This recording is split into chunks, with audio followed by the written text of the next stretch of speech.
ሰላም ውድ የምስጋና ቲዩብ ተከታታዮች በያላችሁበት እግዚአብሔር ሰላም ከእናንተ ጋር ይሁን። እየተከታተላችሁን ስለሆነ እጅግ በጣም አድርገን እናመሰግናለን። እግዚአብሔር ዘመናችሁን ይባርክ። አሁንም እንድታዳምጡ ምንም አይነት አስተያየት ቢኖራችሁ ደግሞ እንድታጋሩን፣ ምናስተካክለው ልናሻሽለው የሚገባ እንዲሁም ልንጨምር የሚገባው ነገር ካለ እንድታጋሩን በትህትና እንጠይቃችኋለን። አሁንም ሼር ማድረጋችሁን ማጋራታችሁን አታቆሙ። እጅግ በጣም እናመሰግናለን። ይህ የተስፋዬ ጋቢሶ ማስታወሻ የተሰኘው መጽሐፍ እጅግ በጣም አስተማሪና ህይወትን በተለየ መንገድ ደግሞ እንድናይ የሚያደርግ አባቶቻችን የቀደሙ አባቶቻችን ለወንጌል የከፈሉትን ዋጋ መስዋዕትነት እንዲሁም ደግሞ ወንጌልኛ ጋር እንዴት እንደደረሰ የሚያትት መጽሐፍ ነውና ለትውልድ የሚቀመጥ ቅርስ ማለት ነው በአማኞች ዘንድ። እነሆ ምዕራፍ 4 እንደዚህ ይቀርባል። ተከታተሉን። ተባረኩ። ከልምምድ ወደ ስራ። ያለፈው ዓመት አካባቢያችንን በማጥናትና በማለማመድ የተዘጋጀንበት ሲሆን ይህ ዓመት 1973 ዓመተ ምህረት ለረጅም ጊዜ የሚታሰር ሰው የሚሰራውን ስራ ተደላድለን ለመስራት የጀመርንበት ነው። በዚሁ መሰረት ለእስር ቤት የሚያስፈልጉንን የመኝታና የመመገቢያ እንዲሁም ለእጅ ስራ የሚጠቅሙንን ዕቃዎች እያስገዛን ማሟላት ነበረብን። በየዝንባሌያችንም አንዳንድ የዕደ ጥበብ ስራዎችን ከእስረኞች ተምረን የስራ እንቅስቃሴ ማድረግ ጀመርን። እኔ ወደ እንጨት ስራ ዘነበልኩ። በዚሁ መሰረት ጊታር የሚባለውን የሙዚቃ መሳሪያ የመስራት ጥበብ ቀሰምኩ። ይህንን ለራሴም ባይሆን ለአንዳንድ ወዳጆቼ ማዘጋጀት ደስ ይለኝ ነበር። ፓስተር ተሾመ በዘንባባ ስራ ጎበዝ ነበር። በቀበሌ እስር ቤት ሳለ የድብደባ ጉዳትና ኃይለኛ የብርድ በሽታ የተነሳ በተለይ ከ1972 እስከ 1974 ብዙ መስራት ባይቻለውም ሲሻለው ጥራት ያለው ዕቃ ለምሳሌ ባለ 2 ዚፕ ሻንጣ፣ ሸምቀቆ፣ ስጋጃ ወዘተ ይሰራ ነበር። ፓስተር ኃይሉ በቀለም እንደዚሁ በዘንባባ ስራ ብርቱ ነበር። ኃይሉ ደከመኝን የማያውቅ እውነተኛ አገልጋይ ነው። በግቢው የምንገኘውን ወገኖች የምግብና የአመጋገብ ስርዓት በትጋት ይቆጣጠር የነበረ እርሱ ነው። ከትህትናውና ከትጋቱ ከትዕግስቱም ብዙ ተምሬያለሁ። ለብዙዎቹ ተናናሽ ወንድሞቻችን ውሃ አቀዳድ፣ ሻይ አፈላል፣ ወጥ አሰራር፣ አግባብ ያለው የቁሳቁስ አጠቃቀም ያስተማረ እርሱ ነው። ፓስተር ተሾመም አልፎ አልፎ ከኔ በተሻለ መንገድ ጥሩ ሐሳብ በማቅረብ የአመጋገብ ስርዓታችን መልክ እንዲኖረው ጥሯል። ሽመልስ ለማና ታፈሰ ቦኤ በግቢው የተዋጣላቸው የሽመና ጥበብ ባለሙያ ሆነዋል። በራሳ ባምቡሮ እስከ ተፈታንበት ቀን ድረስ የወንድሞችን ጸጉር ሲያስተካክል ኖረ። ከዚህ ውጪ በራሳ የሌሎችንም ጸጉር በገንዘብ እያስተካከለ ራሱን ለመርዳት ይሞክር ነበር። ከጸጉር ስራ ሌላ ደግሞ እርሱም እንደኔው ወደ እንጨት ስራ በማዘንበል ማበጠሪያዎችን እየሰራ ይሸጥ ነበር። ጌታሁን አጋፋሪ በዘንባባና በሹራብ ስራ ብርቱ ነበር። በእርግጥ የኩላሊት በሽታ ነበረበት። ከስራ ወዳድነቱ የተነሳ ግን እያመመው ሳለ እንኳን አያርፍም። ልብሶችን ያጥባል። በሳምንት 2 ቀን በተለይም እሁድና ሐሙስ የማዕድ አገልግሎት በሚበዛባቸው ቀናት የማዕድ ተረኛ ሆኖ ይሰራል። መንግስት ስጋ በሚሰጥበት ቀን ስጋው እንዳይበላሽ እየዘለዘለ ያዘጋጃል። ሻንጣና ፌስታል ይሰራል። ዘንባባ በቀለም ይነክራል።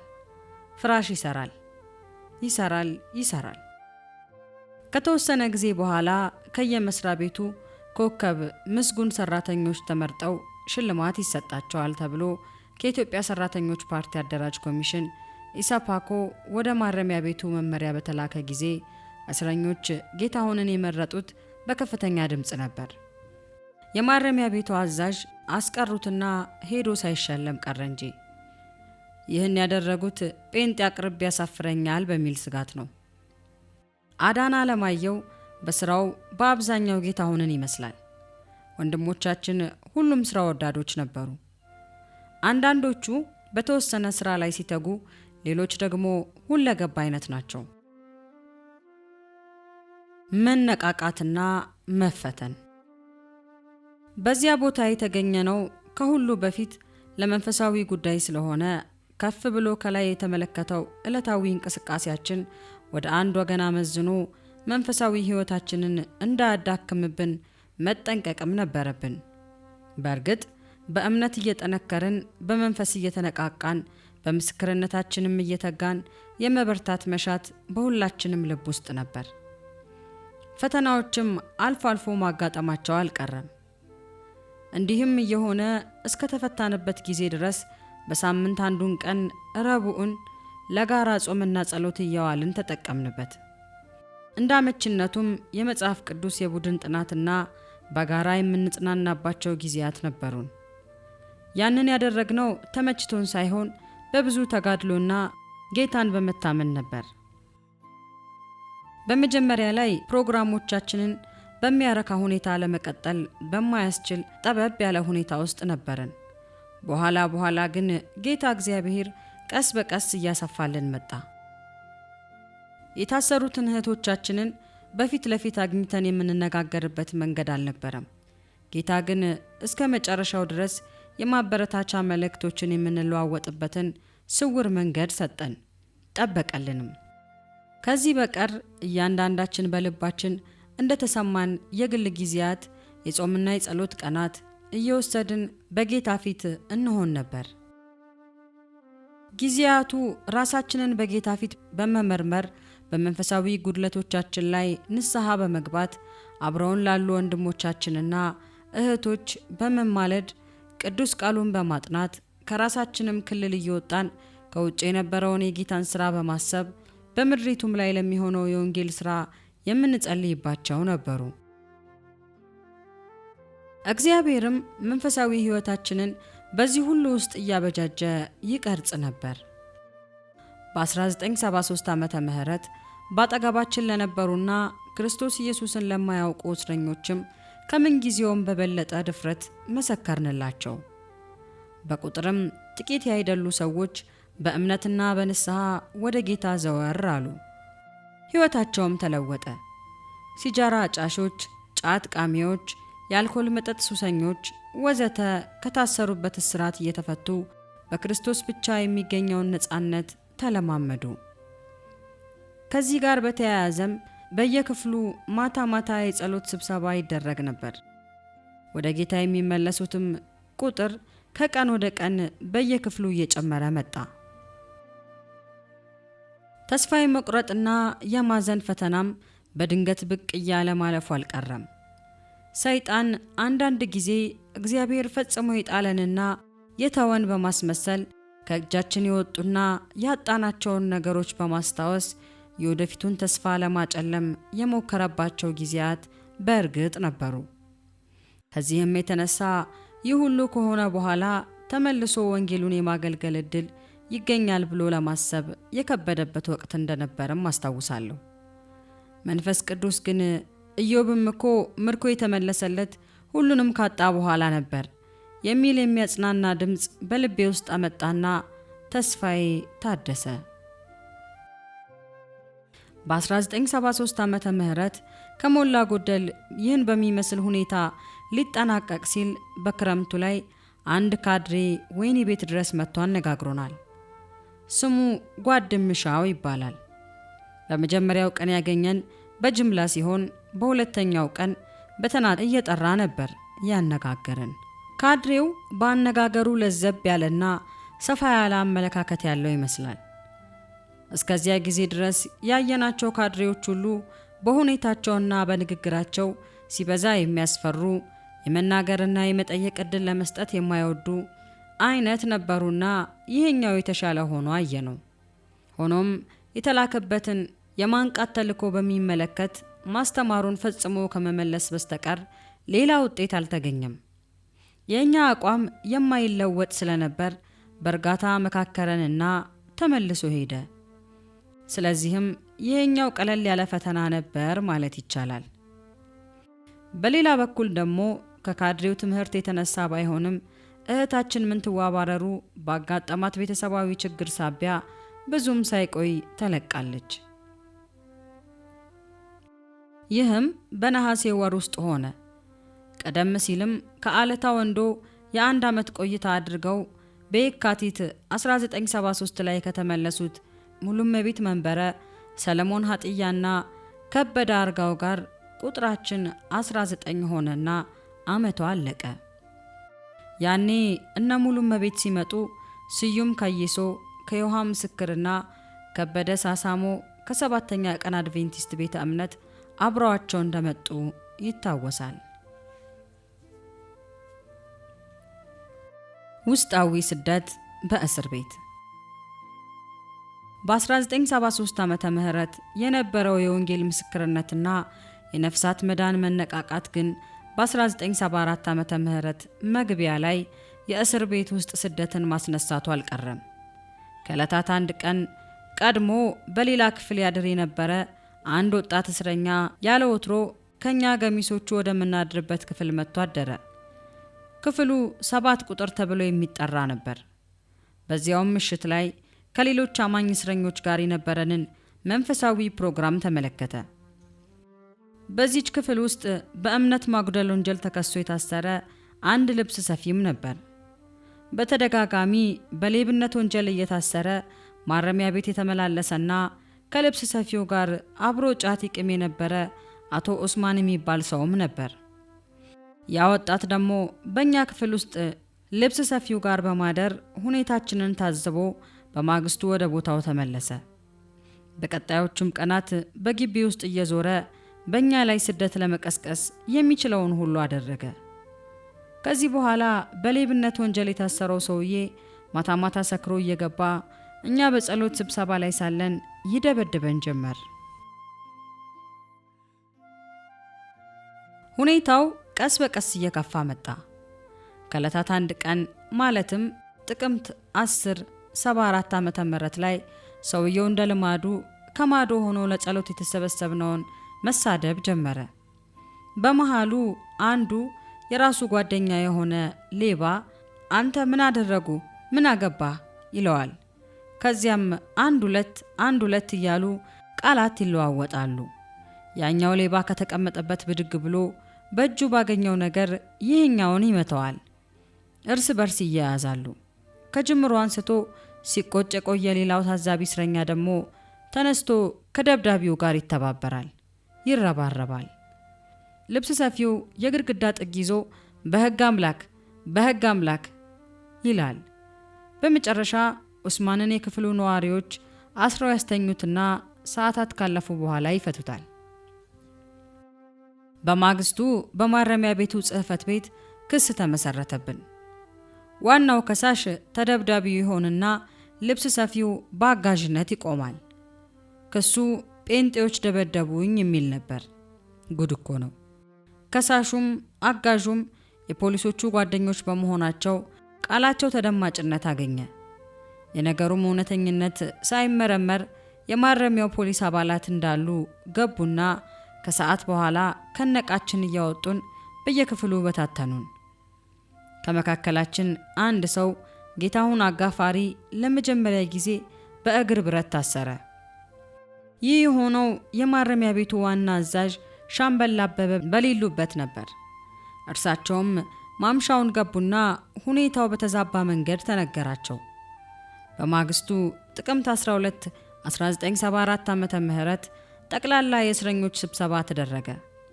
ሻምበሉ እኛን በሚመለከት በቁጣ የተሞላ ንግግር አደረጉ። ከንግግራቸው እኔ እነዚህ ሰዎች ለማስፈታት ያላደረኩት ነገር የለም። በእግራቸው ላይ ወድቄ ለምኛቸው እምቢ ብለውኛል። ዛሬ የኑሮ ውድነት አለ። መፈታት የማይፈልጉት እንጀራ በአገልግል ስለሚመጣላቸው ነው። አሁን ደግሞ ይሰብካሉ። እኔ በየክፍሉ ካድሬ አላስቀምጥም። ሁሉንም አውጡልኝና ወደዚህ ያስገቡልኝ ወዘተ የሚል ሐሳብ ይገኝበታል። የአዛዡንም የቁጣ ንግግር የተሳሳተ መነሻ ስለተረዳ ነው አልፈረድንባቸውም። አንጀታቸው ጨክኖ የማይጨክን አይነት እንደሆነም በጊዜው አውቀናል። የሆነው ሆኖ ሁላችንም በአጠቃላይ በሌላ ጉዳይ ታስሮ በመግባት በኋላ ወደ ጌታ የተመለሰውን አሳምነው መስፍንን ጨምሮ 16 የምንሆን በአንዲት ጠባብ ክፍል እንድንታጎር ተደረገ። በዚያችም ትንሽ ክፍል ውስጥ ከነጓዛችን ገብተን ተጨናነቅን። መኝታችን፣ ምግብ ማብሰያችንና የምግብ ቁሳቁስ ማስቀመጫችን እዚያው በአንድ ቦታ ነበር። ከክፍሉም ጥበት የተነሳ ስንተኛ ያንዳችን እግር በሌላው ላይ እያለፈ ይመሳቀል ነበር። ወደዚያች ክፍል ስንገባም ዕቃችን በጥብቅ ተፈተሸ። ፍራሻችንና ትራሳችን ሳይቀር በጥንቃቄ ታየ። የተደበቀ ትርፍ ሰዓት አላቸው ተብሎ ነው። ይገርማል። እንኳንስ ለአንድ ሰው ትርፍ ሰዓት ሊኖረው ይቅርና ምንም ሰዓት የሌላቸው በመካከላችን ነበሩ። ከውስጥ እስረኞች ከውጭ ዘመዶች እንዳንገናኝ ተከለከልን። ጠዋት ለመጸዳዳት የምንወጣውና ውሃ ከጉድጓድ የምንቀዳው ማንም እስረኛ ሳይወጣ በፊት እየተከፈተልን ሆነ። ይህ የተደረገው ከማንም እንዳንገናኝ ታስቦ ነው። ሆኖም ያልደፈረሰ ንጹህ ውሃ በቅድሚያ የመቅዳት እድል ስለሆነልን ይህም ቆይቶ በእስረኞች ዘንድ ቅናት ማስነሳቱ አልቀረምና በዚህም ተከሰናል። እንዲህም ሆኖ ከጠያቂ ዘመዶቻችን ጋር ከ5 ቀናት በኋላ እንድንገናኝ ተፈቀደልን። በዚህ መሃል ግን እኛ ሳናውቅ ስንቃችንን ሌሎች እስረኞች ተቀብለው በልተውታል። ያንንም ለሻምበል አበበ አመለከትን። ስንቃችን በሌሎች እስረኞች እንዲበላ ታዞ እንደሆነ በጠየቅንበት ነው ካሁን ጀምሮ ራሳችሁ እየቀረባችሁ ተቀበሉ ያሉን። በዚያች ጠባብ ክፍል ውስጥ ጌታ ሕይወታችንን አነቃቃልን። የማያምን ሌላ ሰው ባልተገኘበት በአንድነት ተገናኝተን ጌታን የምናመልክበት መልካም ጊዜ ሆነልን። እግዚአብሔርን ለሚወዱት እንደ ሐሳቡም ለተጠሩት ነገር ሁሉ ለበጎ እንዲደረግ እናውቃለንና። ሮሜ ምዕራፍ 8 ቁጥር 28። በኋላ ደግሞ ከጠባቧ ክፍል በ3 ወር ከ12 ቀናችን ወጣን። በመቀጠል በኢሃፓ አባልነት ተይዘው በቆዩና ወጣት የፖለቲካ እስረኞች ባሉበት ትንሽ ሰፋ በምትል ክፍል ውስጥ እንድንገባ ተደረገ። አብረናቸው እንድንሆንና በእነርሱም እንድንጠበቅ ታስቦ የተጨመርንባቸው የፖለቲካ እስረኞች 9 ነበሩ። ከመካከላቸውም ያልሆነ መረጃ ለማረሚያ ቤቱ አስተዳደር በመስጠት ችግር ሊፈጥሩብን የሞከሩ ጥቂቶች አልጠፉም። የሚበዙቱ ግን ቀና ልብ ያላቸው ነበሩ። ከነርሱም መካከል ከተፈቱ በኋላ በክርስቶስ አምነው ጌታን ለማምለክና ለማገልገል የበቁትን ለማየት ችለናል። ይሁንና በዚያችው ክፍል ውስጥ እያደርንም ቢሆን ከሌሎች እስረኞች ጋር የመገናኘቱ ሁኔታ እንደገና እየቀጠለ ሄደ። በዚህ ሁሉ ጊዜ ውስጥ ለሌሎች የክርስቶስ አዳኝነትን መመስከራችንም ሆነ ለራሳችን ማምለካችን ይበልጥ እየተጠናከረ መሄዱ አልቀረም። ነፃነታችንም እየሰፋ መጣ። 1974 ህዳር ላይ ደግሞ መቆየቴ ከበደ አባቷ በጠና በመታመማቸው ምክንያት ካጋጠማት የተለያየ ጫና የተነሳ ተለቀቀች። በዚህ ዓመት አብዛኛውን ጊዜ የተለመደውን የእስር ቤት ኑሮ በሰላም ካሳለፈን በኋላ ግንቦት ላይ ነገር መጣ። ከነገሩ መምጣት በፊት የማረሚያ ቤቱ አዛዥ ሆነው የሰሩት ሻምበል አበበ ወደ ሌላ ስፍራ ተዘዋውረው በቦታቸው ሻለቃ ብርሃኑ የሚባሉ ተሹመው መጥተዋል። ይህም የሆነው በመጋቢት ወር ውስጥ ነው። ከዚህ በኋላ ጓድ ባህሩ የሚባል የፖሊስ ካድሬ እስረኞችን ለማንቃት አስቦ ዝግጅት ማድረግ ጀመረ። በመጨረሻም ግንቦት 25 ቀን 1975 ዓመተ ምህረት መላውን የይርጋለም ማረሚያ ቤት እስረኛ ሰብስቦ ስለ ሃይማኖት ጉዳይ ሰፊ ገለጻ አደረገ። ከንግግሩ መሃል በሀገራችን 2 አይነት መንግስትና 2 አይነት ርዕዮተ ዓለም ከእንግዲህ አይኖርም ያለው ይታወሳል።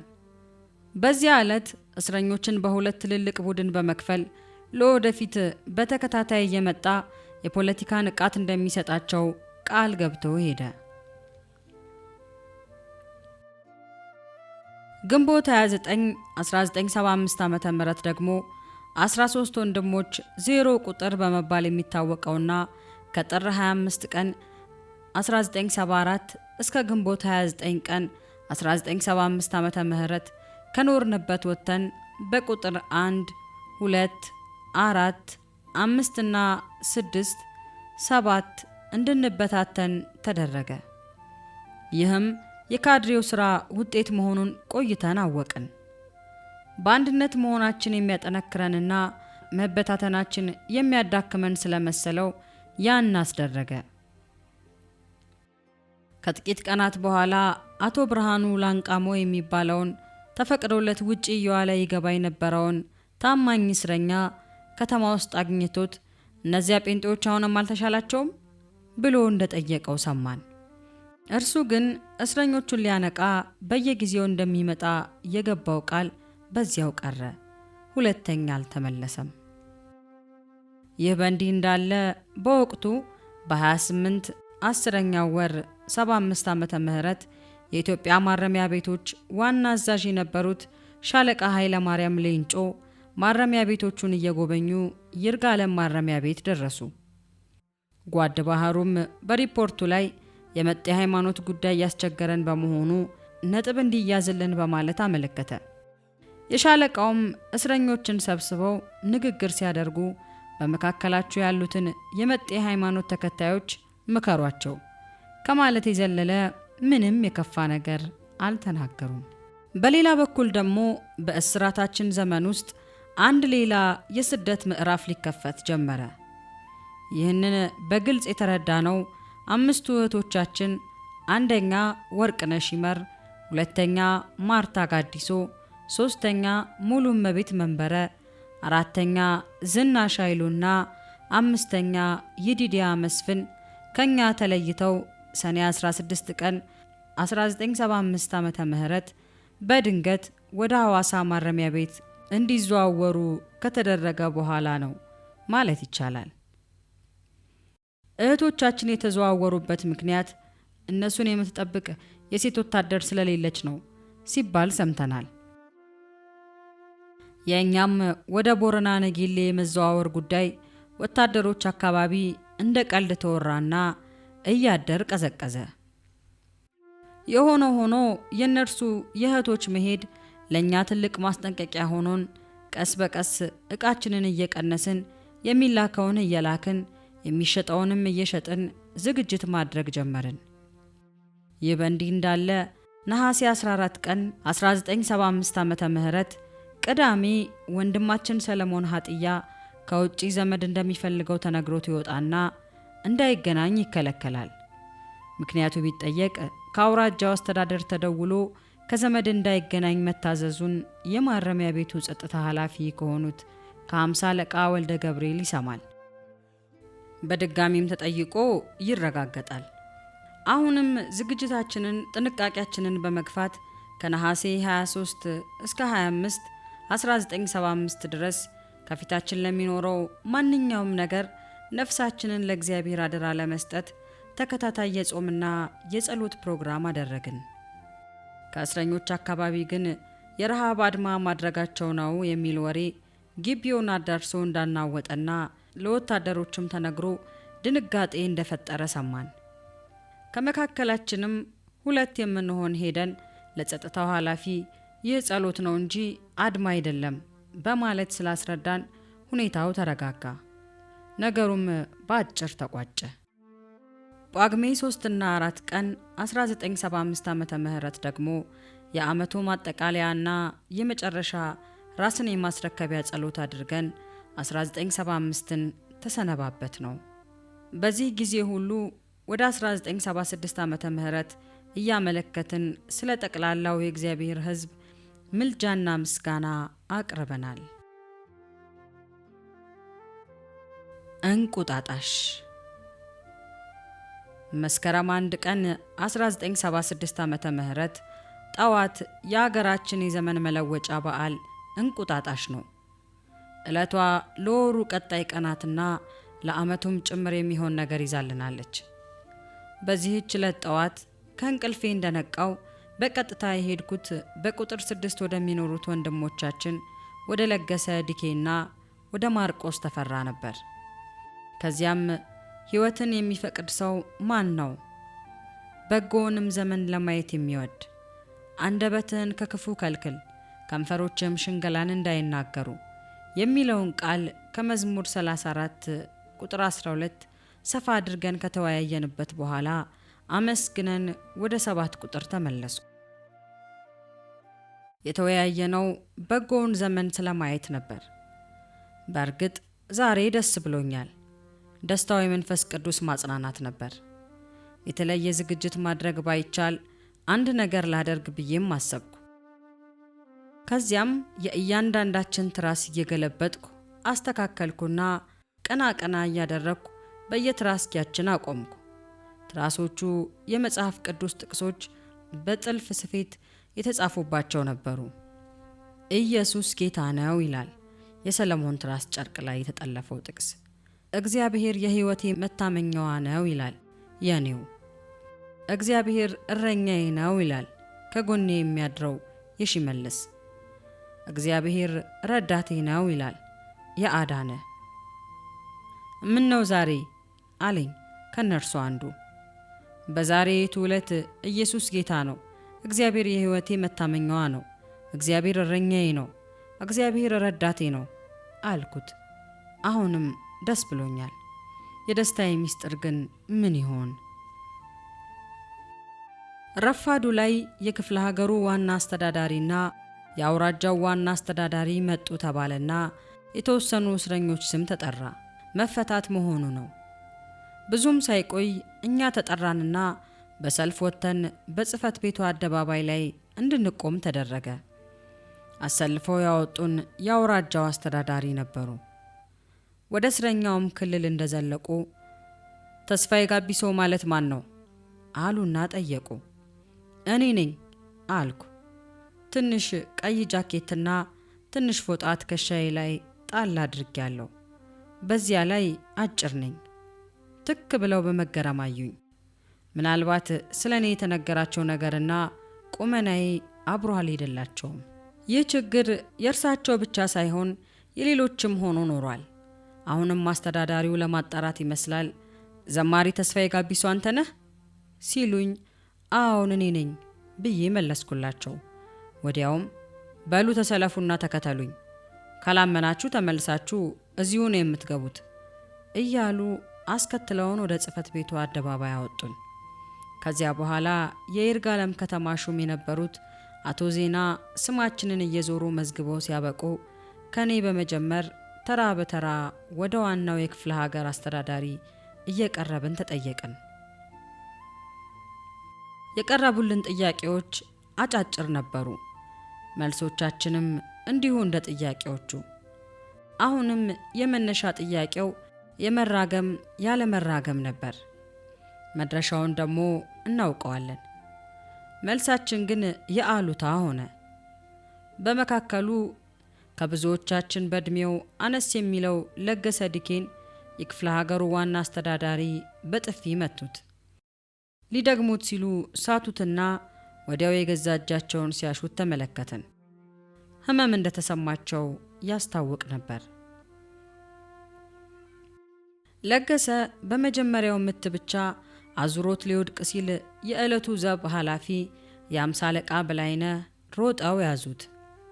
በመጨረሻ በመልስ አሰጣጣችን አሉታዊነት ዋናው አስተዳዳሪ ተቆጥተው ከየውሃ ምስክሮች አንዱ የሆነውን ስዩም ከይሶን ወደ ፖሊስ ጣቢያ ይዘውት ሄዱ። በዚያች ዕለት ከሰዓት በኋላ ከየነበርንበት ክፍል ወጥተን ሌሎች እስረኞች በማይገኙበት ቁጥር 16 እየተባለ በሚጠራው ክፍል በአንድነት እንድንገባ ተደረገ። ያ ክፍል ጨለም ያለ ዝግ ሆኖ የቆየና ሞት ተፈርዶባቸው የቅጣት ቀናቸውን የሚጠብቁ እስረኞች ማቆያ እንደነበር ሰምተናል። እኛ ከመግባታችን በፊት ክፍሉን ከቁንጫና ከአይጥ ያጸዱልን እስረኞች ስለ ክፍሉ የነበራቸውን ፍርሃት ሰይጣን ውጣ በማለት መግለጻቸው ይታወሳል። ስለዚያ ክፍል ታሪክ ዕውቀቱ የነበራቸው አንዳንዶችም ቀረብ እያሉ ሊገድሏችሁ ነውና አትደናገጡ በማለት ሊያጽናኑን ሙከራ አድርገዋል። በኋላ ስንሰማ የክፍለ ሀገሩ አስተዳዳሪ ለብቻ እንድንታሰር ስራ እየሰራን ራሳችንን እንድንረዳ እርሳቸው እስኪመለሱ ድረስ በጥብቅ እንድንጠበቅ አዘዋል ተብሎ ተነግሮናል። ይህን ያህል ጥንካሬ እንዳላቸው ብናውቅ ኖሮ የራሳችንን እርምጃ ልንወስድ እንችል ነበር። እናንተ ሸፋፍናችሁ ሪፖርት እያደረጋችሁልን ነው። እናንተ አቀማጥላችኋቸው አንደላቃችኋቸው ነው እንዲህ የሆኑት። ከውጭ ምንም እንጀራ እንዳይገባላቸው ቢቻል ይህንንም የመንግስት መኖ ቀንሶ መስጠት ነበር፣ አይቻልም እንጂ ወዘተ የሚሉ ሐሳቦችን ተናግረውም ነበር አሉን። ይህች ናት እንቁጣጣሽ። ማምሻውን ግን ምህረቱ አያልቅምና ልቤ በእግዚአብሔር ጸና ወዘተን ስናዜም ስናመሰግን ምስክርነትም ስንለዋወጥ በጌታም በኢየሱስ ሐሴት ስናደርግ አመሸን። በእርግጥ ልዩ ጊዜ ሆነልን። የዘመን መለወጫው ጣጣ ይዞ የመጣ ቢመስልም መንፈስ ቅዱስ ልባችን ሳይሸበር ሁኔታውን ተረጋግተን እንድናስተናግደው ገና ከማለዳው በማጽናናቱ ሊጎበኘን ጀምሯል። በየምሽቱ በነበረን የጸሎት ኅብረት አማካኝነት እግዚአብሔር ለእያንዳንዳችን ነፍስ በሐሴት ወደ ላይ ከፍ ከፍ እያደረገ ሲያወጣት ይሰማን ነበር። አንደበታችን ተፈቶ በልዩ ልሳን ጌታን እያመሰገንን የደስታ እንባ ፊታችንን አጠበው። ልባችንን የጌታ መንፈስ ሲያበረታው፣ ሁለንተናችንንም በዘይቱ ሲያረሰርሰው ይታወቀን ነበር። እግዚአብሔር በተአምራት ሊጎበኘን መጀመሩም ተሰማን። መጽናናት በመጽናናት ሆነን የጌታ ቃል ስናነብ ይጥመን፣ መዝሙር ስናዜም እንረካ ነበር። ጌታ ከፊታችን የሚጠብቀንን እንግዳ ነገርም በጥቅሉ ሳያመላክተን አልቀረም። እግዚአብሔር ለመጪው አስቸጋሪ ሁኔታ እያዘጋጀን እንደነበርም በግልጽ አወቅን። በአንድ ክፍል በቁጥር 16 ውስጥ በአንድነት እንድንሆን ከተደረገበት ቀን አንስቶ በየምሽቱ ቅዱስ ቃሉን መሰረት በማድረግ ከተካፈልናቸው መልእክቶች መካከል የሚከተሉት ይገኛሉ። ተጠበቅ፣ ዝምም በል። ስለ እነዚህ ስለሚጤሱ ስለ ሁለት የእንጨት ጠለሸቶች ስለ ሶርያና ስለ ረአሶን ስለ ሮሜልዩም ልጅ ቁጣ አትፍራ፣ ልብህም አይድከም። ሶርያና ኤፍሬምም የሮሜልዩም ልጅ ወደ ይሁዳ እንውጣ፣ እናስጨንቀውም፣ እንስበረውም፣ የጣብኤልንም ልጅ እናንግስበት ብለው ክፋት ስለመከሩብህ ጌታ እግዚአብሔር እንዲህ ይላል፣ ይህ ምክር አይጸናምና አይሆንም። ኢሳይያስ ምዕራፍ 7 ከቁጥር 4 እስከ 7። እግዚአብሔር የሰዎችን ክፉ ምክር ከንቱ የሚያደርግ አምላክ ነው። እግዚአብሔር እረኛዬ ነው። መዝሙር 23 ቁጥር 1። ስለዚህ ለብቻ የተተውን አይደለንም። በጭፍራው ውስጥም የወጡ ለሰልፍም የተዘጋጁ የማያመነቱ መሳሪያም የያዙ የዛብሎን ሰዎች 50,000 ነበሩ። አንደኛ ዜና ምዕራፍ 12 ቁጥር 33። ስለዚህ ለቆምንለት ዓላማ መጨከን ነው እንጂ የምን ማመንታት። የእስራኤልም ንጉሥ የአገሩን ሽማግሌዎች ሁሉ ጠርቶ ተመልከቱ፣ ይህም ሰው ክፉ እንዲሻዩ ስለ ሴቶቼ፣ ስለ ልጆቼ፣ ስለ ብሬና ስለ ወርቄ ላከብኝ፣ እምቢም አላልሁም አለ። ሽማግሌዎቹም ሁሉ ሕዝቡም ሁሉ አትስማው፣ እሺም አትበላው አሉት። አንደኛ ነገሥት ምዕራፍ 21 ከቁጥር 7 እስከ 8። ለሕይወትና ለጽድቅ ጉዳይ እምቢ ካልተባለ ኪሳራው የከፋ ይሆናል። ጭልፊት በገደል ላይ ይኖራል። በድን ባለበት ስፍራ እርሱ በዚያ አለ። ኢዮብ ምዕራፍ 39 ከቁጥር 26 እስከ 30። የበድኑ ጠረን ችግሩ አይደለም ለማለት ነው። በጠረኑ መካከል ሕይወትን የሚቀጥል መብል አለና። እኛም በማይመች ቦታ ተቀምጠናል። የእግዚአብሔር ጸጋ ግን በትዕግስቱ በሕይወት ያከርመናል። ያዕቆብም እንዲህ ብሎ ስዕለት ተሳለ። እግዚአብሔር ከኔ ጋር ቢሆን በሚሄድባትም በዚች ምድር መንገድ ቢጠብቀኝ፣ የምበላውንም እንጀራ የምለብሰውንም ልብስ ቢሰጠኝ፣ ወደ አባቴ ቤትም በጤና ብመለስ እግዚአብሔር አምላክ ይሆንልኛል። ለሐውልት የተከልኩት ይህም ድንጋይ የእግዚአብሔር ቤት ይሆናል። ከሰጠኸኝም ሁሉ ላንተ ከ10 እጅ አንዱን እሰጥሃለሁ። ዘፍጥረት ምዕራፍ 28 ከቁጥር 20 እስከ ቁጥር 22። ይህ ለጥበቃችን ለሚሆን የተማጽኖ ጸሎት ያነሳሳናል። እግሮቹ በእግር ብረት ደከሙ፣ እርሱም በብረት ውስጥ ገባ። መዝሙር 105 ቁጥር 18። ይህ ስለ ያዕቆብ ልጅ ስለ ዮሴፍ እስራት የተጻፈ ነው። እርሱም የዛሬው ታሳሪ እግዚአብሔር ሰውን የሚያድንበትና የሚባርክበትን ሥራ ወንጌል መስበክን ተከልክሎ የዘንባባ ዘንቢል ሠራ። እርሱም ጥራቱ እጅግ ዝቅተኛ የሆነና ያለ ጥንቃቄ ተሰርቶ የቀረበ አስቤዛ በላ። እርሱም በምግብ እጥረት ተራበ። እርሱም ልብሱ አልቆ ታረዘ። እርሱም ከቁንጫ ከትኋንና ከቅማል ጋር ታገለ። ጉማሬ እንደ በሬ ሳር ይበላል፣ ኃይሉም በሆዱ ጅማት ውስጥ ነው። ኢዮብ ምዕራፍ 40 ቁጥር 15 እስከ 16። በኃይል ግን ከበሬ ይበልጣል። እኛም ደካሞችና ተራ ሰዎች መስለናል። ኃያሉ አምላካችን ግን ከጎናችን ስለሆነ ከኃያላን ከአሸናፊዎች ያስበልጠናል። በእነዚህ ባለፉት 19 ቀናት ውስጥ መነሻው ከየት እንደሆነ የማይታወቅ መዓትን ያዘለ ወሬ እስረኛው ሲያናፍሰው፣ የእኛ ልብ ግን ለሞት እንኳ ቢሆን የቆረጠ ሆነ። ከወሬውም አንዳንዱ ወደ ቦረና ነጌሌ፣ ሌላው ወደ አዲስ አበባ ጦር ፍርድ ቤት ሊወሰዱ ነው የሚል ነበር። በመጨረሻ በ19 በ76 ዓመተ ምህረት አርብ ቀን ከሰዓት በፊት የማረሚያ ቤቱ አስተዳደር ጸሐፊ የሆነው ወታደር ብዙነህ ክፍላችን ድረስ በመምጣት ወደ ቦረና ነጌሌ እንድትዘዋወሩ ስለተባለ ዕቃችሁን አዘጋጁ በማለት ሲነግረን ወሬው እልባት አገኘ። በምን አይነት መንገድ ከቢሮአቸው ወጥቶ በ1978 ዓመተ ምህረት በአንድ ተራ እስረኛ እጅ እንደተገኘ የሚገርመንን በወቅቱ ከሲዳማ አውራጃ አስተዳደር የተጻፈ ደብዳቤ እንዲህ የሚል ነበር። ቁጥር 14995 መስከረም 19 ቀን 76 ዓመተ ምህረት ለሲዳማ አውራጃ ወይኒ ቤት አስተዳደር። የስም ዝርዝራቸው ከዚህ በታች የተመለከቱት የመጤ ሃይማኖት ተከታዮች አሁን ካሉበት ወይኒ ቤት ወደ ቦረና ነጌሌ እንዲዘዋወሩ በክፍለ ሀገሩ ዋና አስተዳደር በተሰጠው መመሪያ መሰረት ለክፍለ ሀገሩ ወይኒ ጽሕፈት ቤት እንድታስረክቡ ይሁን።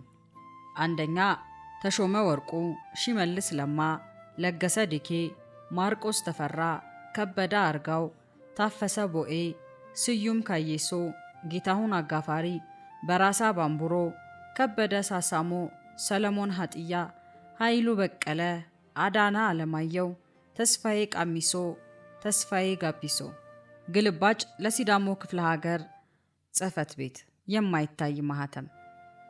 ዋና አስተዳዳሪ ፊርማ የማይታይ አዋሳ። የትዕዛዙን ደብዳቤ ተከትለው የክፍለ ሀገሩ የሕዝብ ደህንነት ጽሕፈት ቤት ዋና ኃላፊ የነበሩት ሰው መጥተው የደብዳቤው ምስጢር እንዲጠበቅ እንጂ ለእኛ እንዳይነገር አስጠንቅቀው ሄዱ የሚል ዜናም ከእስረኞች አንደበት ሰምተናል።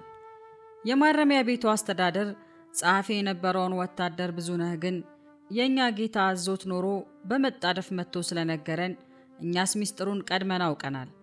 ከዚህም የተነሳ ለምን ተነገራቸው በሚል መነሻ የማረሚያ ቤታችን የጸጥታ ኃላፊ የ50 አለቃ ወልደ ገብርኤል ከወታደር ብዙነህ ጋር መጣላታቸው ተሰምቷል።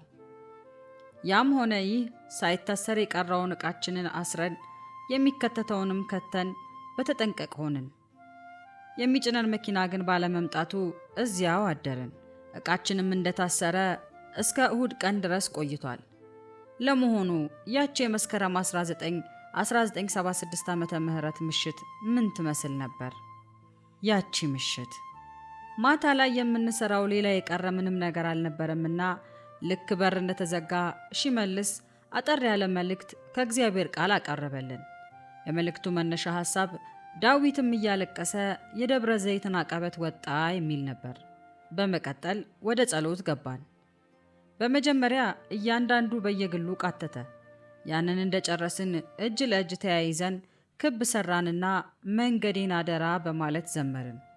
ከዚያም አንገት ለአንገት ተቃቅፈን ጌታ ኢየሱስም በመካከላችን እንዳለ በማመን የተናገርነውና የጸለይነው በመጠኑ ሲታወስ የሚከተለውን ይመስላል። ጌታ ሆይ አንተ እግዚአብሔር ነህ፣ እኛም ክርስቲያኖች ብቻ ነን፣ ሌላ ምንም አይደለንም። ወጣትነታችንን ስለወሰድከው እናመሰግንሃለን። ክበር፣ ተመስገን። ክብርን ለራስህ ውሰድ። መንገዳችንን አደራ፣ ቅደመን፣ ተከተለን። በዚህ የሚቀሩትን ጠብቅ፣ በውስጥም በውጭም ያሉትን አደራ ይችን ከተማ ተመልከት፣ እኛንና ለኛ የሰጠህንን ሁሉ ተረከብ። ዕዝራ ምዕራፍ 8 ከቁጥር 21 እስከ ቁጥር 23። የመጀመሪያዎቹ 5 አረፍተ ነገሮች የወንድማችን የማርቆስ ተፈራ ነበሩ። በዚያች ምሽት ማርቆስ ባልተለመደ ሁኔታ ደስ ብሎት በየጸሎቱ መካከል ይስቅ ነበር። በይርጋለም እስር ቤቶች፣ በቀበሌ፣ በፖሊስ ጣቢያና በማረሚያ ቤት በቆየንባቸው ዓመታት ሁሉ እንደዚያች አይነት በመንፈስ የመዳሰስ ጊዜ ሲያጋጥመን ይህ የመጀመሪያ ነበር። በዚህም አላበቃም። ከጸሎት እንደተነሳን ራት በላልተን እንደገና ልንዘምር ተቀመጥን። ከሙሉ ወንጌሎቹ ዝማሬዎች መሃል በኑሮዬ ሁሉ አንተን አስከብሬ በመከራ ልለፍ ካንተ ጋር አብሬ ምስጋና፣ ስንጨነቅ የሚራራ ስንቆስል ፈዋሻችን፣ በበረሃ ዓለም እያለን ስንጠማ እርካታችን፣ ዞሮ መግቢያችን ኢየሱስ ማረፊያችን አንተነ፣ ብንከዳህ አያዋጣንም የደሃ ጎጇችን ነህ። ወደ ጌታ መንደር ከቅዱሳን ሰፈር ከዓለም ርቄ ተሰድጄ እሰግዳለሁ ሄጄ። ኦ አምላኬ እማጸንሃለሁ ስማኝ፣ ጌታ እንድበረታ። ከታምራት ወልባ ዝማሬ ደግሞ መጻተኛው ተጽናና ሊመጣ ጌታ ደርሷልና መልካሙን ገድል ተጋደል ለመቀበል የድል አክሊል የተሰኘውን አንጎራጎርን። አርብ በዚሁ መልክ አለፈ።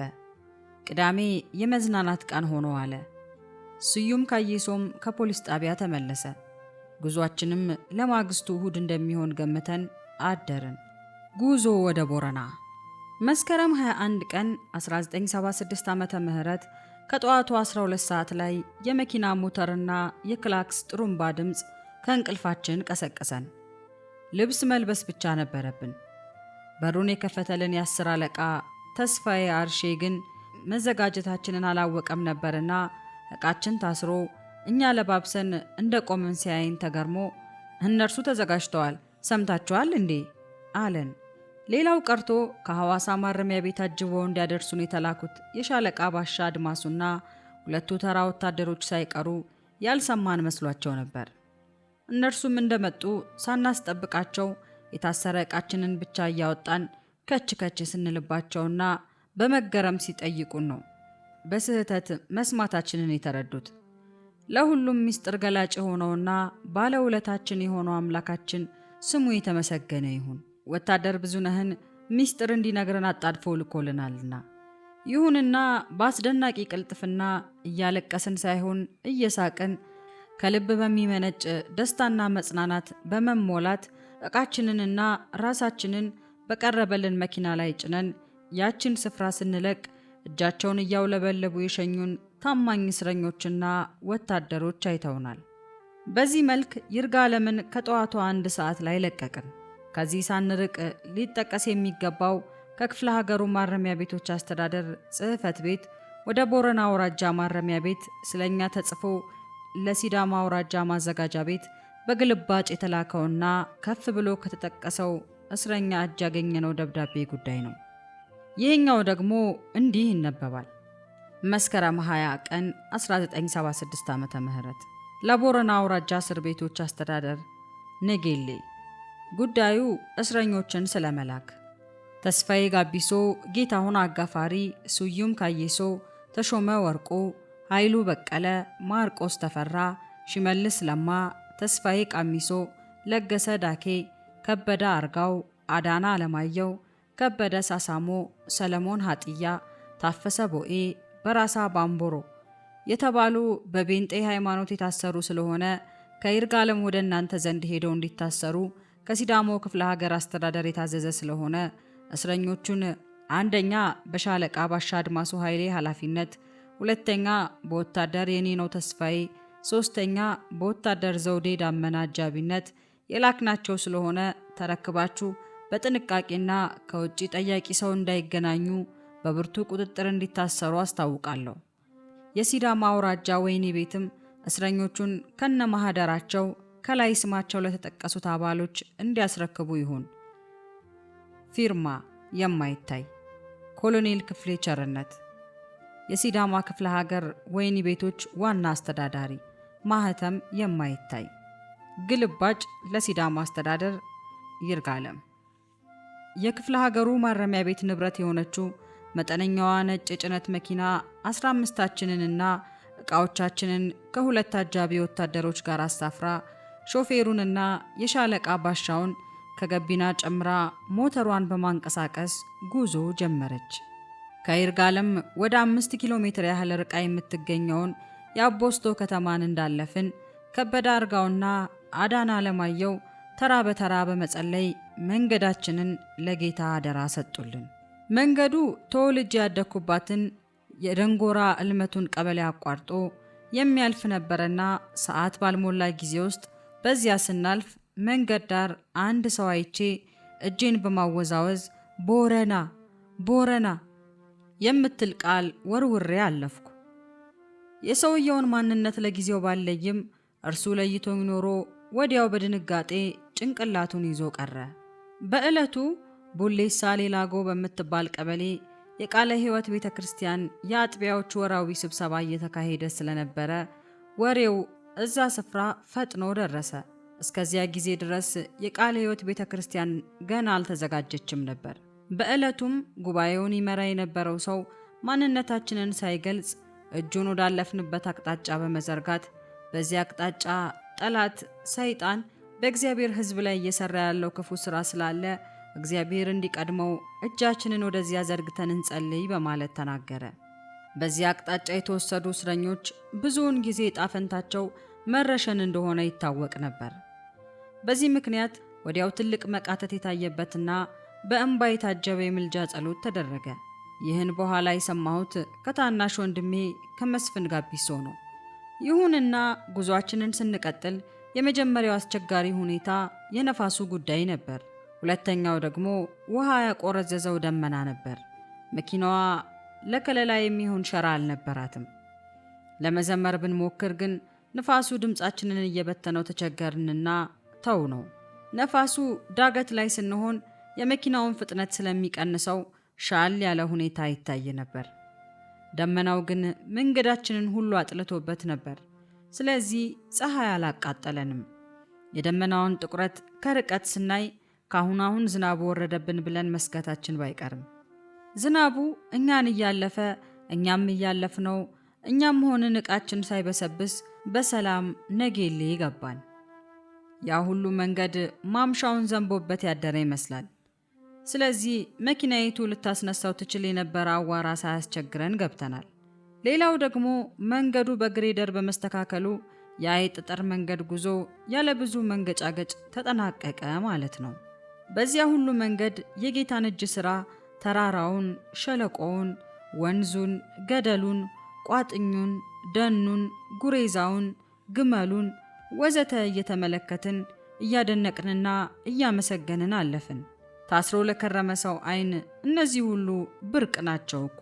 ከቀኑ 6 ሰዓት ላይ ደግሞ ክብረ መንግስት በሚባል ከተማ ላይ ምሳ ገዝተን እንድንበላ ስለተፈቀደልን ወርደን ጥቂት ረፍት አድርገናል።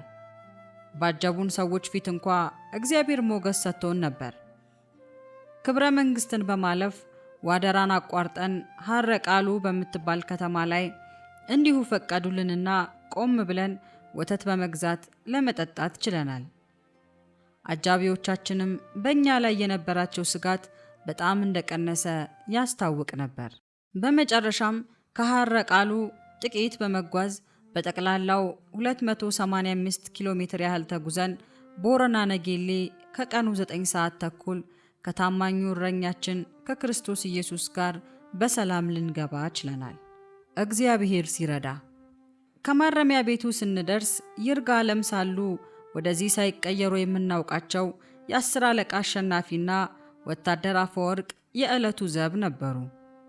የማረሚያ ቤቱ ጽሕፈት ቤት ሰራተኛም ስነ ስርዓት በተሞላ ሁኔታ ነበር የተቀበሉን። ፍተሻ በማጥበቅም አላስቸገሩንም። በተጨማሪ የገረመን ደግሞ ከእስረኞች መካከል የምናውቃቸውን ማግኘታችን ነበር። ስለዚህ የማረፊያ ቦታ ለማግኘት አልተቸገርንም። እነርሱም የምንታጠብበትና የምንጠጣውን ውሃ ተሯሩጠው አቀረቡልን። የማያውቁን ሳይቀሩ የሚበላ ምግብም እያዋጡ ሊሰጡን ሞክረው ነበር። ከይርጋለም ስንነሳ ምግብ ይዘን ስለነበር ሙሉ ለሙሉ አልተቀበልናቸውም እንጂ ስፍራ የማይወስነው ጊዜ የማይለውጠው አምላካችን እግዚአብሔር አሁንም እዚህ ሊረዳን ዝግጁ ለመሆኑ እነዚህ ሁኔታዎች አመላካች ሆኑልን። እንግዲህ በ21 አንደኛው ወር 76 ዓመተ ምህረትን በዚህ መልክ አሳልፈን የነጌሌን ኑሮ ከሰኞ ዕለት ተያያዝ ነው። እንደኛው በሃይማኖት ጉዳይ የታሰሩ ሌሎች 6 ሰዎች በግቢው እንዳሉም አወቅን። እነርሱ ግን 6 ወር ተፈርዶባቸው መውጫ ቀናቸውን በመቁጠር ላይ የነበሩ ናቸው። ከእነርሱም ጋር ተዋወቅን። በዕለቱ ደግሞ በነፍስ ግድያ ወንጀል ተጠርጥረው ታስረዋል ከሚባሉ 5 ወታደሮች ጥቂቶቹ የታሰርንበትን ዝርዝር ጉዳይና ምን እንደሚሰማን በግልም ሆነ በጋራ ሲጠይቁን ሲመረምሩን ዋሉ። ለምን እንደሚጠይቁን ግን በጊዜው ሊገባን አልቻለም ነበር። እውነቱን ለማወቅ ብቻ ይሆናላ። ምንም ይሁን ምን አስፈላጊ ሆኖ ከተገኘ ለመሞት እንኳን ቢሆን መቁረጣችንን ቃለ ምልልስ ከተደረገላቸው ወንድሞች ሰምተዋል። በእርግጥም የተቆረጠ ነገር ነበርና ክርስቶስን መፈለጋችን ከምናፈቅራቸው ዘመዶቻችን ተለይተን ወደዚህ ስፍራ እንድንወረወር አድርጎናል። አፍቅሮ ለሞተልንም መሞት አይበዛብንም ብለናል። ከዕለታት አንድ ቀን ከነዚህ ወታደሮች አንዱ ካድሬ እኔን ሊያነጋግር ፈለገ። እሺ አልኩት። የራሱን ሐሳብ መናገር ሳይጀምር እኔ 2 ጥያቄዎችን ልጠይቀው አስፈቀድኩት። ፈቀደልኝ። እስካሁን ድረስ ጓደኞቼን እየዞርክ ተራ በተራ አነጋግረሃቸዋል። ምን ገመገምክ? ነበር የመጀመሪያው ጥያቄ። ጥቅማቸው የተነካባቸው የአብዮቱ ጠላቶች እንዳልሆኑ ይልቁንም የጭቁን ልጆች መሆናቸውንም ተገንዝቤያለሁ አለ። ሁለተኛው ጥያቄ ስለ እግዚአብሔር ምን ታስባለህ የሚል ነበር። ጥያቄዎች ከባድ ናቸው። ሆኖም ልሞክር። በቅርብ ጊዜ መንግስት ካድሬዎቹን ሰብስቦ ካሁን በኋላ በህዝብ መሃል እግዚአብሔር የለም ብላችሁ እንዳትናገሩ የሚል መመሪያ ሰጥቶናል። ምክንያቱም በሶቪየት ህብረት ወጣቱና ምሁሩ በከፍተኛ ቁጥር ወደ እምነት እየተመለሱባቸው ስለሆነ ባለስልጣናቱ ተቸግረዋል። ጉዳዩም እየተጠና ነው። ስለዚህ ውጤቱ እስኪታወቅ ድረስ ጥንቃቄ እንድናደርግ ነው የተነገረን ሆነ ምላሹ። ሚስጥር ተገለጠ። እኛን ለመከራ የዳረገን ርዕዮተ ዓለም በሞስኮ ከመሰረቱ ላይ ከፍተኛ የሆነ መናጋት እንደገጠመው የምስራች ሰማን ማለት ነው። ቦረና ነጌሌ እንደመጣን ሰሞን ስራ በጣም ይበዛብን ነበር። የእርሻ መሬት ቁፋሮ አከናውነናል። ጭቃ በእግራችን እያቦካን ቤት መርገናል። ይህንን አገልግሎት ለማረሚያ ቤቱ ብቻ ሳይሆን በትውስት መልክ ለሌላ መስሪያ ቤትም እንድንሰጥ ተደርጓል። በአውራጃ አስተዳደር ጽሕፈት ቤት ያረጁ ፋይሎችን መመዝገብና ማደራጀት፣ በገንዘብ ሚኒስቴር ጽሕፈት ቤት ዕቃዎችን ተሸክሞ ማጓጓዝ፣ በጦር ሰራዊት ካምፕ አሸዋና ኮረት እየበተንን መሬትና መንገድ መደልደል፣ የመጸዳጃ ቤት ጉድጓድ መቆፈር ወዘተ ከግዴታዎቻችን መካከል ጥቂቶቹ ነበሩ። የሰራተኛ ኃይል ፈላጊ መስሪያ ቤት ባመለከተ ቁጥር ጴንጤዎቹን አስወጧቸው ይባል ነበር። እኛም የክርስቶስን መከራ መካፈል የመታሰራችን ዓላማ እንደመሆኑ መጠን እግዚአብሔርን እያመሰገንንና እያከበርን እንታዘዝ ነበር። ይህን ሁሉ እየፈጸምን ከዘመዶቻችን መገናኘት ግን አይፈቀድልንም ነበር። በመጀመሪያ ሰሞን ጠባያችሁን እስክናጠና ነው ይሉን ነበር። በኋላ ግን ከዘመድ እንዳንገናኝ የሚከለክል ትዕዛዝ እንደተላከላቸው ተረዳን። በዚህ ሁኔታ ላይ ቆይተን ጥቅምት 27 ቀን 1976 ዓመተ ምህረት ከሰዓት በኋላ ድንገት ወደ አውራጃው አስተዳደር ጽሕፈት ቤት ተጠርተን ተወሰድን። ተራ በተራም እየተጠራን ወደ ቢሮ ስንገባ በውስጡ የክፍለ ሀገሩ ዋና አስተዳዳሪ፣ የቦረና አውራጃ አስተዳዳሪና አንድ ሌላ ሰውም ተቀምጠው ነበር። የአውራጃው ማረሚያ ቤት አስተዳዳሪም እዚያው ነበሩ። በክፍለ ሀገሩ ዋና አስተዳዳሪ በነፍስ ወከፍ የቀረበልን ዋና ጥያቄ ለውጥ አለ የሚል ነበር። የሁላችንም መልስ ወደ ቦረና በመምጣታችን ምክንያት በእምነታችን ላይ ምንም ለውጥ እንደሌለ የሚያረጋግጥ ሆነ። የትም ብንሄድ የት ምንም ለውጥ እንደማይኖርም አስረዳን። የምናመልከው እግዚአብሔርን ብቻ በመሆኑ እንደምንጉላላና ሌላ ዓላማ ቢኖረን ኖሮ ግን ይህን ያህል ችግር እንደማይደርስብን ገልጸን ተናገርን። እዚህ ላይ ለየግላችን የቀረቡትን ጥያቄዎችና የሰጠናቸውን መልሶች በዝርዝር ለማስፈር ቦታና ጊዜ ስለሚያንስ ዋና ነገሩ ብቻ ተጠቅሷል። በየተራ ተጠይቀን ከቢሮው ከመውጣታችን በፊት ግን የክፍለ ሀገሩ ዋና አስተዳዳሪ ኪሳችንን እየፈተሹ የተገኘውን ገንዘብ አጠረቃቅመው ከ14 ሰው በድምሩ ብር 268 ብር በማስመዝገብ ለማረሚያ ቤቱ አስተዳዳሪ አስረክበዋል። ይህን ያህል ብርም የተገኘው ከአንዱ ብር 3 ከሌላው 10፣ 25 ወዘተ ተለቃቅሞ ነው። ተስፋ የተደረገው ግን ከዚያ በላይ ይገኛል ተብሎ ሊሆን እንደሚችል ገምተናል። ይህ ኢምፔሪያሊስቶች ገንዘብ ልከውላቸዋል ተብሎ ለማስወራት የታቀደ መሆኑም ይገባን ነበር። ሆኖም ከ14 ሰዎች 268 ብር ብቻ መገኘቱ ከተገመተው እጅግ አንሶ ስለተገኘ ሳይወራለት ቀርቷል። አምላካችን እግዚአብሔርም በእያንዳንዱ ነገር ንጽሕናችንን እያረጋገጠ በከንቱ ሊከሱን የሚነሳሱትን ሲያሳፍር አየን። ይህ በማረሚያ ቤቱ አስተዳደር በአደራ የተቀመጠው ገንዘብ ግን በኋላ የካቲት 21 ቀን 1976 ዓመተ ምህረት ወደ ይርጋለም ስንመለስ ለሁላችንም ተመልሶልናል። በ27 ሁለተኛ ወር በ76 ዓመተ ምህረት ከአውራጃው አስተዳደር ጽሕፈት ቤት ወደ ማረሚያ ቤቱ ከእስረኛ ቆጠራ በኋላ ተመለስንና በማግስቱ ቀድሞ ከነበርንባቸው 4 ክፍሎች ወጥተን ወደ ቁጥር 2 እንድንገባ ተደረገ። ይህም ክፍል እነዚያ 5 ወታደሮችና ሌሎች እኛን ለመጠበቅ ይበቃሉ ተብለው የተገመቱ የሚኖሩበት ነበር። ከዚህም በላይ የግላችንን ሥራ እንድንሰራ ተከለከለ። ሽመልስም የሸማኔ ዕቃውን ጠቅልሎ ገባ። ወደ ረፋዱ ላይ ደግሞ የክፍለ ሀገሩ ዋና አስተዳዳሪ መጡ። እኛ የገባንበትን ክፍል ሊጎበኙ ሲገቡ ሰለሞን ሀጥያን በውስጥ አገኙትና በጥፊ መቱት። ከዚያ በኋላ እኛ ከመካከላቸው እንዳንገኝ የተደረገበትን የጠቅላላ እስረኞች ስብሰባ ተደረገና ዋናው አስተዳዳሪ እኛን የሚመለከት የማስጠንቀቂያ ንግግር አደረጉ። ከንግግራቸው ውስጥ እነርሱን አትጠጓቸው፣ አትስሟቸው፣ ክፉ ቃል ከአፋቸው አይወጣም፣ በጣም ለስለስ ብለው ስለሚናገሩ እንዳያስቷችሁ ተጠንቀቁ፣ እኛ ለእነርሱ በቅርብ ጊዜ ዋጋቸውን እንሰጣቸዋለን የሚሉ አረፍተ ነገሮች ይገኙበታል። ይህንንም በስብሰባው ተገኝተው ያዳመጡት ናቸው የነገሩን። ከሰዓት በኋላ ማለትም ጥቅምት 28 ቀን 1976 ዓመተ ምህረት ወታደሮች ለፍተሻ ገቡ። መጽሐፍ ቅዱሶችን፣ ሌሎች የአካዳሚ ትምህርት መጻሕፍትን፣ ማስታወሻ ደብተሮችን፣ አዲስ ዘመን ጋዜጣ ሳይቀር ሰብስበው ወሰዱና ወጡ። በዚህም አላበቃም።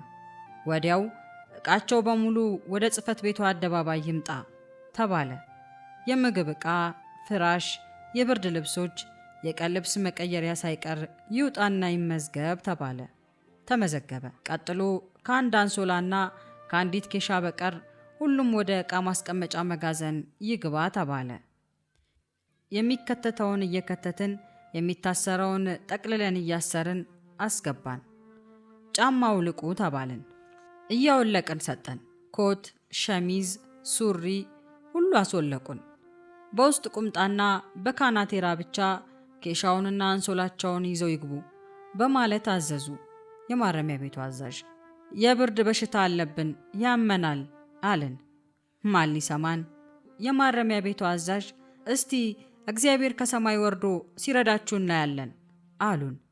እኛም ለጌታ ለኢየሱስ ለመሞት እንኳ የተዘጋጀን መሆናችንን ተናገርን።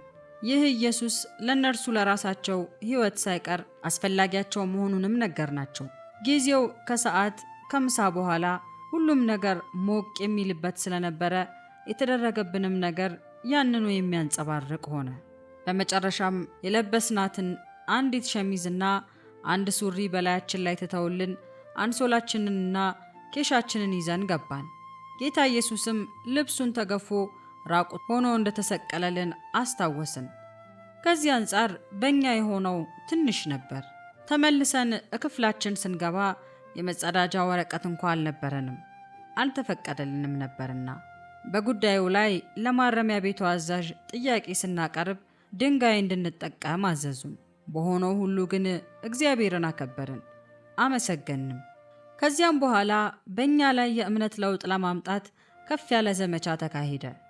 ማክሰኞ ለእስረኞች የፖለቲካ ንቃት ፕሮግራም ወጥቶ አንቂዎች ከፖሊስ መምሪያ ይመጡና ያስተምሩ ጀመር። ሃይማኖትን በተመለከተም ደግሞ 2 ጊዜ ንግግር ተደረገ። ቢሆንም የተጠበቀው ለውጥ ሳይታይብን ቀረ። የሌሊትም ሆነ የቀን ቅያሪ ልብሶቻችን ከተወሰዱብን በኋላ 1-2 እያለ 3 ወር ተቆጠረ። የቅማል ነገር አይወራ፣ የማታ ብርድ ነገር አይነሳ። ማታ በብርድ የተቆራመደ ሰውነታችንን በፀሐይ ሙቀት ለማፍታታት ብዙዎቻችን ጠዋት በር እንደተከፈተ የፀሐይ ጨረር ወዳረፈበት ስፍራ እንሽቀዳደም ነበር። የምግቡ ሁኔታም አሰልቺ ነበር። ጠዋት የበቆሎ ቂጣ፣ ማታም ቂጣ ከሚጎረናና ካረረ ወጥ ጋር ቀናትን አሳልፈን ለወራት ተያያዝ ነው። በዚህም ሁኔታ ውስጥ ልባችን በጌታ ይበረታ ነበር። እንጀራና ልብስ የምናመልክ አለመሆናችንን ዓለም የምትረዳበት ሰዓት ይህቺ ነበረች። ከዚህ ችግር የተነሳ በበሽታ ላይ ወድቀን ሞታችን ተፋጥኖ ቢሆን ኖሮም ትልቅ ደስታ ይሰማን ነበር። እግዚአብሔር ግን ከሁሉ ጠበቀን። ሥራ አዘውትረን እንወጣ ነበር። አንዳንድ ጊዜም ተውሶ የወሰደን መስሪያ ቤት የሰራንበትን ይከፍለን ነበር። በዚያም ክፍያ ሳሙናና የጽዳት ወረቀት እየገዛን መምጣት ጀመርን። የጤፍ እንጀራ በአፋችን ከገባ ብዙ ቀናት አልፈውናል። አንዳንዴ በሚከፈለን ገንዘብ ምግብ ቤት ጎራ እያልን እንጀራ እንበላ ነበር። ወንድማችን ፓስተር ተሾመ ግን ብዙ ጊዜ ከህመም የተነሳ ለሥራ አይወጣም ነበር። ከዕለታት አንድ ቀን ደግሞ እንዲህ ሆነ። ክፍለ ጦር ለሥራ እንድንሄድ ታዘዝንና ተሰልፈን ወጣን። ጴንጤዎች ሁሉም ይውጡ ተባለ።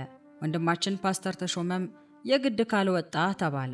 ያመኛል፣ ያዞረኛል፣ ደግሞም ራቁቴን ነኝ፣ እንዴት እወጣለሁ አለ። ያለችውን አንድ ሱሪ አሳጥቦና አስጥቶ ስለነበረ በዕለቱ የለበሰው አንሶላ በማሸረጥ ነበር። መሄድ ካለብኝ ልብስ ስጡኝ፣ ራቁቴን ነኝ አለ። ትወጣለህ፣ ወዳህ አትወጣም አሉ የማረሚያ ቤቱ አዛዥ የመቶ አለቃው። ብዙዎቻችን ለሥራ ወጥተናል፣ አንወጣም አላልንም። አንድ እርሱ ቢቀር ምን ይጎዳል፣ ደግሞም ራቁቱን ነው በማለት ሌሎቻችንም ተናገርን። ማን ሊሰማን? እስቲ እግዚአብሔር ከሰማይ ወርዶ ሲረዳችሁ እናያለን አሉ የመቶ አለቃው። አሁንም እግዚአብሔርስ ከሰማይ ወርዶ እንደሚረዳን እናውቃለን፣ አንተ ግን እንደዚህ ባትናገር ጥሩ ነው አለ ከመካከላችን ፓስተር ተስፋዬ ቃሚሶ። ያቺ ዕለት ትንሽ ሞቅ ያለች ዕለት ነበረች። በመጨረሻ ፓስተር ተሾመ እንደምንም ቀርቶ ሌሎቻችን በክፍለ ጦሩ መኪና በአይፋ ተጭነን ሄድንና የኳስ መጫወቻ ሜዳ ስናስተካክል ዋለን። ከውስጡ ኮረት እየለቀምን የመቶ አለቃው በንዴት ተከትለውን መጥተው አሰሪዎቻችንን ለምሳ እንዳትለቋቸው፣ ቀኑን ሙሉ አሰሯቸው ብለዋቸው እንደሄዱም ሰማን። እግዚአብሔር ግን በአሰሪዎቻችን ፊት ሞገስ ሰጠን። እንዲያውም እነርሱ ቀስ እያላችሁ ስሩ፣ እያረፋችሁ እያሉ አጽናኑን። በመጨረሻም ለዕለቱ ሥራ ለወጣን ሁላችን 3 የቆርቆሮ ምግብና ኬክ ሰጥተውን ተሸልመን መግባታችን በጣም እንድንገረምና እግዚአብሔርን እንድናመሰግን አድርጎናል። ይህም በሐዋርያው ጳውሎስ የእስር ጉዞ ታሪክ ላይ የደሴቲቱ ነዋሪዎችም የሚያስገርም ደግነት አሳዩን ተብሎ በሐዋርያት ሥራ ምዕራፍ 28 ቁጥር 2 ላይ የተጻፈውን አስታወሰን። በእነዚያን ጊዜያት ሁሉ ስለ ዕቃችን አልፎ አልፎ ለመጠየቅ ብንሞክርም ቀና መልስ አይሰጠንም ነበር። የማረሚያ ቤቱ አስተዳዳሪ እኔ እኮ ታዝዤ ነው ይህንን ያደረግኩት ቢሉንም እኛ አልመሰለንም ነበር። ምክንያቱም የክፍለ ሀገር አስተዳዳሪን የሚያክል ትልቅ ማዕረግ ያለው ሰው እንደዚህ አይነት ርኅራኄ የጎደለው ትዕዛዝ ይሰጣል የሚል ግምት አልነበረንም።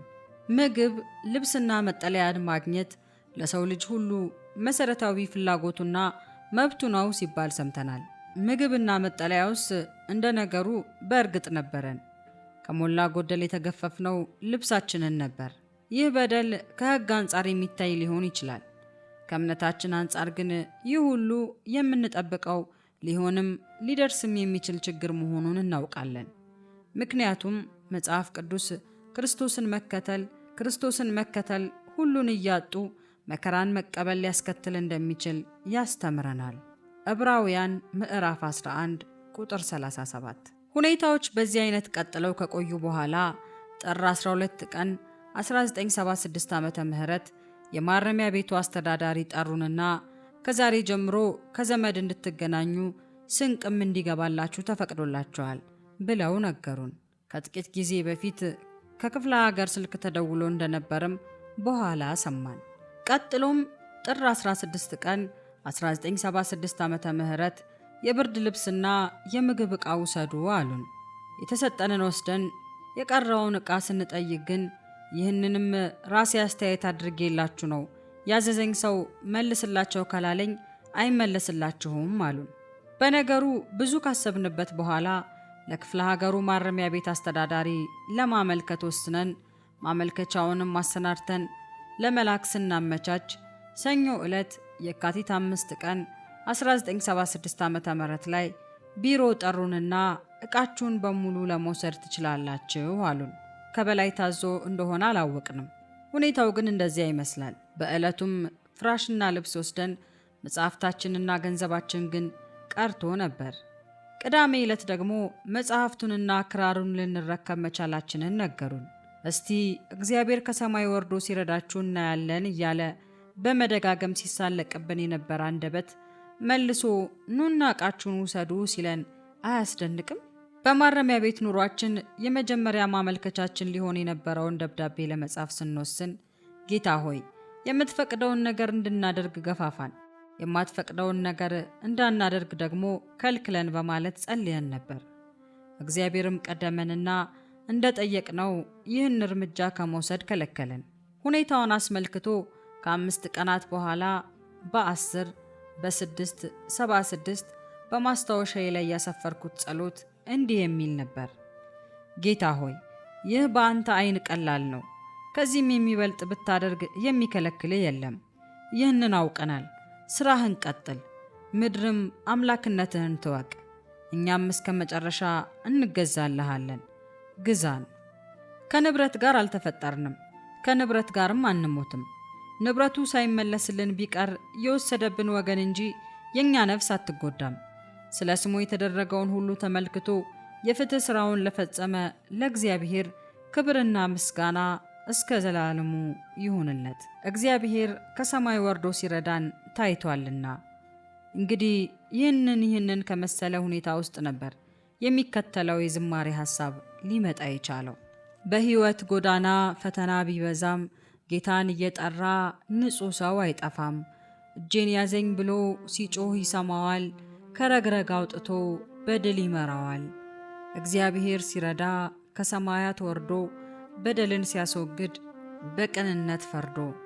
አላያችሁም ወይ ወጥመዱ ሲሰበር ምርኮኛው ተለቆ ማዳኑን ሲናገር። ችግረኛን ሊውጥ ጠላት ሲገዳደር በሚያስፈራራ ቃል በትዕቢት ሲናገር ደርሶ የሚታደግ እግዚአብሔር ብቻ ነው። በሰው መታመን ግን የከንቱ ከንቱ ነው። ያለውን ተነጥቆ ሁሉን ነገር አጥቶ ባጠገቡ የሚቆም ጌታ ብቻ ቀርቶ በእንግድነት አገር ተገፍቶ ለሚያልፈው ተስፋው መሰረቱ አምላኩ ብቻ ነው። የቅዱሳን ረድኤት ከሰማይ ይመጣል፣ ዘመናትን ቆጥሮ ጌታ ይመለሳል። የልጆቹን እንባ ከዓይናቸው ያብሳል። ክብርና ምስጋና ለስሙ ይሆናል። አሜን።